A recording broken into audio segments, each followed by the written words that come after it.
যেখানে তাপমাত্রা 40-এর ঊর্ধ্বে যায়নি সেখানে তো আসলে খোলা রাখলে সেটা সে অর্থে সমস্যা নয় বলে আমি ব্যক্তিগতভাবে মনে করি। তবে আমরা বন্ধ ঘোষণা করেছি সুবিধার অসুবিধার কথা চিন্তা করে, তাপ ব্যবহার কথা চিন্তা করে।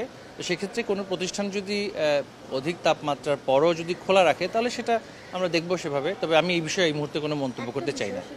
তবে স্কুল বন্ধ করার বিষয়ে যেই পরিমাণ উৎসাহ, বিদ্যালয় খোলার ব্যাপারে অত উৎসাহ দেখা যায় না। তো আমি আপনাদেরকে অনুরোধ করব যে খোলার বিষয়টা আপনারা একটু মাথায় রাখবেন, যে শিক্ষার্থীদের পড়াশোনার বিষয়টা খুবই গুরুত্বপূর্ণ। প্রাথমিক বিদ্যালয়গুলো খোলা, সেটা প্রাথমিক মন্ত্রণালয়ের সাথে আপনি আলোচনা করতে হবে। সমন্বয়হীনতা কাজ করছে। সমন্বয়হীনতা নয়, প্রাথমিকের যে সময়ের মধ্যে শেষ হয় সেই সময়ের মধ্যে সেই ধরনের ঝুঁকি না থাকায় সেটা খোলা রেখেছে। দেখুন, আমরা বিদ্যালয় বন্ধ করাটা এত বাংলাদেশের জন্য এই মুহূর্তে অত্যন্ত সেই অর্থে একেবারে সব বিদ্যালয় বন্ধ করে দিতে হবে এই ধরনের পরিস্থিতি নয়।